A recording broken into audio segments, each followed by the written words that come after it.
मैं डॉक्टर इरशाद खानम स्वागत करती हूँ आप सभी का आपकी अपने यूट्यूब चैनल अहिला टॉक्स पर।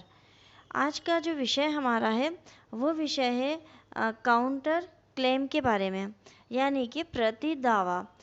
एक ऐसा दावा जो उस व्यक्ति द्वारा लगाया जाता है जो किसी संपत्ति का अधिकारी तो है, लेकिन वो उसके कब्जे में संपत्ति नहीं है। तो ऐसा व्यक्ति जो है वो काउंटर क्लेम लगाता है। और काउंटर क्लेम जो है वो कहाँ पे उसकी परिभाषा दी गई है, तो सिविल प्रक्रिया संहिता का आदेश जो 8 और नियम 6A है, वहाँ पर काउंटर क्लेम यानी कि प्रति दावे के बारे में बताया गया है। प्रतिवादी द्वारा लगाया गया दावा जो है वो कहलाता है प्रति दावा। जब सिविल प्रक्रिया संहिता को आप पढ़ेंगे तो आप उसमें देखेंगे कि आपको सेक्शन के साथ साथ ऑर्डर भी पढ़ना है, ऑर्डर के साथ साथ आपको रूल्स भी पढ़ना है। यानी आपको एक लॉ में 3 अलग अलग चीज़ों को पढ़ना है, समझना है। और आपको ये भी पता होना चाहिए कि किस सेक्शन में क्या दिया है, किस ऑर्डर में क्या दिया है। कई जगह पर आर्डर के साथ नियम भी जोड़े गए हैं और कई बार सेक्शन के साथ नियम और आदेश दोनों को भी जोड़ा गया है। तो सिविल प्रक्रिया संहिता जो है वो थोड़ी सी टफ लगती है स्टूडेंट्स को, क्योंकि उनको 3 चीज़ों को एक साथ पढ़ना होता है। तो चलिए हम आज बात करते हैं सिविल प्रक्रिया संहिता आदेश 8 नियम 6A प्रति दावा जो कि प्रतिवादी के द्वारा किया जाता है के विषय में। इस वीडियो को देखने से पहले अगर अभी तक चैनल को सब्सक्राइब ना किया हो तो चैनल को सब्सक्राइब कर लें और लेटेस्ट अपडेट के लिए बेल आइकन को क्लिक कर दें। सबसे पहले मैं आपको इसकी डेफिनेशन बताती हूँ, क्योंकि कंपटीशन एग्ज़ाम में इस जो डेफिनेशन दी हुई है इसी डेफिनेशन के से क्वेश्चन पूछे जाते हैं। और समझाने के लिए मैं आपको थोड़ा सा बाद में इजी लैंग्वेज में समझा दूंगी। तो चलिए हम इसकी डेफिनेशन को देखते हैं। डेफिनेशन में क्या दिया है, आदेश 8 नियम 6A या का सिविल प्रक्रिया संहिता के अंतर्गत प्रतिवादी द्वारा प्रति दावा। जैसे आपको नाम से ही लग रहा है कि प्रतिवादी, वादी यहाँ पर दावा नहीं लगा रहा है, वादी ने जो दावा लगाया है उसके खिलाफ जो है प्रतिवादी जो दावा लगा रहा है वो कहलाता है प्रति दावा।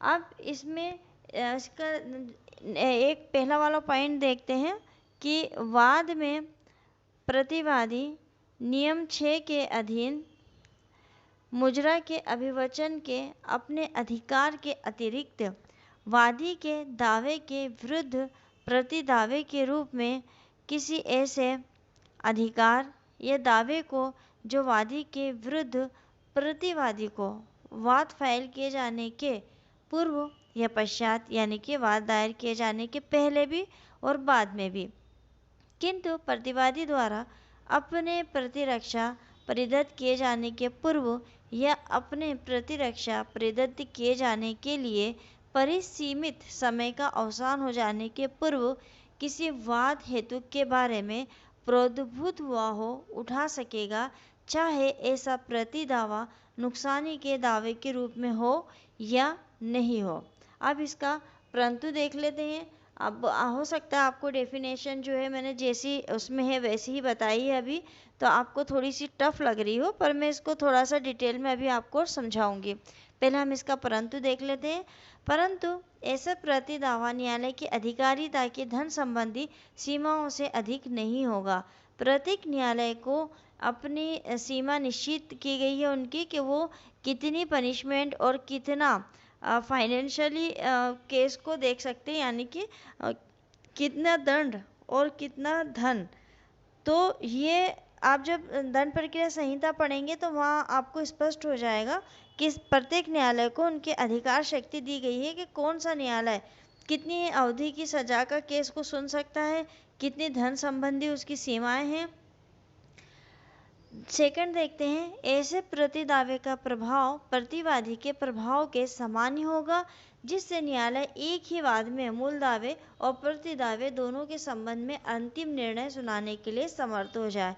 यानी कि एक ही न्यायालय में मूल दावा भी चलेगा और प्रति दावा भी उसी न्यायालय में चलेगा, ताकि एक ही जो न्यायाधीश है, एक ही जो न्यायालय है वो उसके ऊपर दोनों को सुन के निर्णय दे देगा। 3, वादी को इस बात की स्वतंत्रता होगी कि प्रतिवादी के प्रति दावे के उत्तर में लिखित कथन ऐसी अवधि के भीतर जो न्यायालय द्वारा नियत किया जाएगा फाइल कर देगा।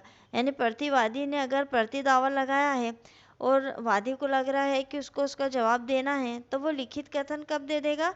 जब न्यायालय जो निश्चित समय अवधि न्यायालय ने बता दी है उस निश्चित समय अवधि के भीतर। चौथा, प्रतिवादी को वाद पत्र के रूप में माना जाएगा और उसे वही नियम लागू किए जाएंगे जो वाद पत्रों में लागू होते हैं। प्रति दावा ऐसा नहीं है कि खाली औपचारिकता मात्र है। प्रति दावे को भी वैसा ही माना जाएंगे जैसे कोई व्यक्ति दावा लगाता है और उसमें वो सारे नियम लागू होंगे जो कि प्रति दावे में के वाद पत्र में लागू होते हैं। तो जो मूल दावे में लागू होते हैं वही कहाँ लागू होंगे? वाद पत्र में भी वो सारे नियम लागू होते हैं। सिविल प्रकृति के मुकदमों में, अब सिविल प्रकृति के मुकदमे कौन से होते हैं? तो सिविल प्रकृति के मुकदमे या कहें तो पैसे, जमीन आदि से संबंधित सिविल अधिकारों से संबंधित मुकदमों में काउंटर क्लेम प्रतिवादी द्वारा प्रति दावा है।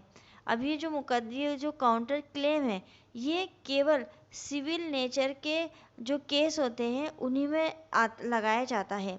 सिविल प्रक्रिया संहिता 1908 में प्रावधान किया गया है। सिविल प्रक्रिया संहिता में बताया गया है कि कब वह व्यक्ति जिसके खिलाफ कोर्ट में मुकदमा डाला गया है यानी कि प्रतिवादी किस कंडीशन में और कब वादी के खिलाफ काउंटर क्लेम लगा सकता है। इसको हम एक एग्जाम्पल से और अच्छे से समझते हैं। इस एग्जाम्पल से आपको जो है काउंटर क्लेम बहुत अच्छे से समझ में आ जाएगा। ए बी पर ये कहते हुए मुकदमा दायर करता है कि बी ने ए के प्लाट पर ज़बरदस्ती कब्जा कर लिया है जबकि प्लाट मेरा यानी किसका? ए का है। ए जो है वो बी के ऊपर मुकदमा दायर करता है और ये कहता है कि बी ने मेरे जो प्लाट है उसके ऊपर ज़बरदस्ती कब्जा करके रखा है और ये प्लाट जो है ये तो मेरा है। यहाँ प्रतिवादी यानी बी ये कहते हुए काउंटर क्लेम लाता है। अब यहाँ पर प्रतिवादी कौन है? बी है। प्रतिवादी बी क्या कहते हुए काउंटर क्लेम लाता है कि ए का उस प्लाट पर कोई अधिकार नहीं है और वह ए को प्लाट पर कब्जा करने से रोकने के लिए न्यायालय में काउंटर क्लेम ला सकता है। देखिए सीधा सा है, ए और बी दो व्यक्ति हैं। ए जो है वो न्यायालय में केस लगाता है और ये कहता है कि बी नामक व्यक्ति है, उसने एक ज़मीन है जो मेरा प्लाट है उसके ऊपर ज़बरदस्ती कब्जा करके रखा है और वो वाद दायर कर देता है। फिर जो बी है वो काउंटर क्लेम लाता है और वो जो है क्योंकि वादी कौन है? ए है और प्रतिवादी कौन है? बी है। प्रतिवादी जो काउंटर क्लेम लाता है यानी कि प्रति दावा लगाता है तो वो किस बात के लिए लगा रहा है कि ए जो है वो झूठ बोल रहा है, प्लाट पर उसका किसी भी प्रकार का कोई अधिकार नहीं है। ए को प्लाट पे कब्जा करने से रोकने के लिए मैं काउंटर क्लेम लगा रहा हूँ। अब इसमें दो महत्वपूर्ण बातें हैं। पहली, ए बी तभी ए के खिलाफ कोई काउंटर क्लेम प्रस्तुत कर सकता है जब ए के द्वारा बी के किसी अधिकार को चुनौती दी गई हो। यानी बी जो है कब काउंटर क्लेम करेगा? जब ए ने उसके अधिकारों के खिलाफ कोई चुनौती दी हो। अगर वो न्यायालय में नहीं जाता तो वो प्लाट तो बी का ही था और बी का ही उसके ऊपर कब्जा था। लेकिन चूंकि ए कोर्ट चले गया उसके खिलाफ और उसने जाके कहा कि ये मेरा है और इसके ऊपर कब्जा है, तो बी जो है वो अपने अधिकारों को चुनौती देने के लिए काउंटर क्लेम लगा सकता है। यहाँ बी का एक नया मुकदमा लगाने की जगह अब सेकंड इसमें क्या है कि बी जो है एक नया मुकदमा नहीं लगाएगा। यानी कि ए ने तो मुकदमा लगा दिया कि ये प्लाट मेरा है, मुझे उस पर कब्जा दिलाया जाए। फिर बी चले जाएगा वापस से न्यायालय में और बी एक और केस लगा देगा कि ये मेरा प्लाट है और इस पर मुझे कब्जा दिया जाए। तो यहाँ पर दो जगह अलग अलग केस ना लगे एक ही बात को लेकर। तो बी क्या है? एक नया मुकदमा लगाने की जगह क्या करेगा? ए के द्वारा प्रस्तुत मुकदमे में ही अपना काउंटर क्लेम दे सकता है या दाखिल कर सकता है। सिविल प्रक्रिया संहिता को काउंटर क्लेम के संबंध में प्रावधान करने का जो मुख्य उद्देश्य था वो ये था कि अधिक से अधिक मुकदमों में कमी लाई जा सके। यानी कि न्यायालय में मुकदमों की संख्या ना बढ़ सके। क्योंकि अगर हम इस उदाहरण को देखें और इस उदाहरण के आधार पर समझें तो बी अपने अधिकार को प्राप्त करने के लिए कोर्ट में एक नया मुकदमा लाता है। अगर काउंटर क्लेम के संबंध में प्रावधान नहीं होता तो इस तरह एक ही विवाद के संबंध में एक ही व्यक्ति द्वारा दो मुकदमे प्रस्तुत किए जाते हैं। यहाँ काउंटर क्लेम के होने से ए और बी के बीच में विवाद को एक ही मुकदमे के द्वारा निपटाया जा सकता है, जिसमें बताया गया है कि प्रतिवादी वादी के मुकदमे के विरुद्ध या खिलाफ प्रतिवादी के रूप में किसी ऐसे अधिकार या दावे को जो वादी के विरुद्ध प्रतिवादी को वाद दायर किए जाने के पूर्व या पश्चात किंतु प्रतिवादी द्वारा अपनी प्रतिरक्षा परिदत्त किए जाने से पूर्व या अपनी प्रतिरक्षा परिदत्त किए जाने के लिए परिसीमित समय का अवसान हो जाने के पूर्व किसी वाद हेतु के बारे में प्रोद्भूत हुआ हो उठा सकेगा, चाहे ऐसा प्रतिदावा नुकसानी के दावे के रूप में ही क्यों न हो।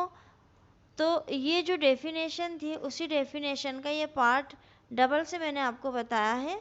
एक तो शुरुआत में मैंने आपको डेफिनेशन बताई थी, फिर एग्जाम्पल और ये समझाने के बाद में मैंने आपको ये बताया है। सरल शब्दों में अगर हम कहें तो सिविल प्रक्रिया संहिता या सिविल प्रोसीजर कोड कह लें 1908 का जो ऑर्डर 8 और रूल 6A है उसके अनुसार काउंटर क्लेम प्रतिवादी यानी जिसके खिलाफ मुकदमा डाला गया है उस व्यक्ति के खिलाफ जो वादी है या जिसने मुकदमा दायर किया है काउंटर क्लेम ला सकता है, जहां प्रतिवादी को वादी के खिलाफ कोई ऐसा वाद हेतु प्राप्त हुआ है, चाहे वह मुकदमा दायर होने से पहले प्राप्त हुआ हो या बाद में, वह अपने किसी नुकसान या अधिकार के लिए वादी के मुकदमे में ही अपना काउंटर क्लेम ला सकता है। तो मित्रों, आज की इस वीडियो में हमने काउंटर क्लेम के बारे में पढ़ा है। बहुत सारे स्टूडेंट्स के कमेंट्स के रूप में आते हैं अलग अलग सब्जेक्ट को पढ़ाने के लिए, अलग अलग टॉपिक को पढ़ाने के लिए। अब मैं अपनी तरफ से तो पूरी ये कोशिश करती हूँ कि आपकी हर डिमांड को मैं पूरी करूँ, पर कई बार क्या होता है कि ये पॉसिबल नहीं हो पाता है कि आप मुझसे कहें कि 5 दिन बाद 10 दिन बाद हमारी एग्ज़ाम है और इस टॉपिक को डाल दो। तो अपनी तरफ से तो मैं 100% कोशिश करती हूँ कि आप लोगों की रिक्वायरमेंट को पूरी कर सकूँ, पर कई बार मैं नहीं कर पाती हूँ। तो मिलते हैं अगले वीडियो में एक नए विषय के साथ। तब तक के लिए इजाज़त दीजिए, पर उसके पहले लाइक करिए, कमेंट्स करिए, अधिक से अधिक शेयर करिए।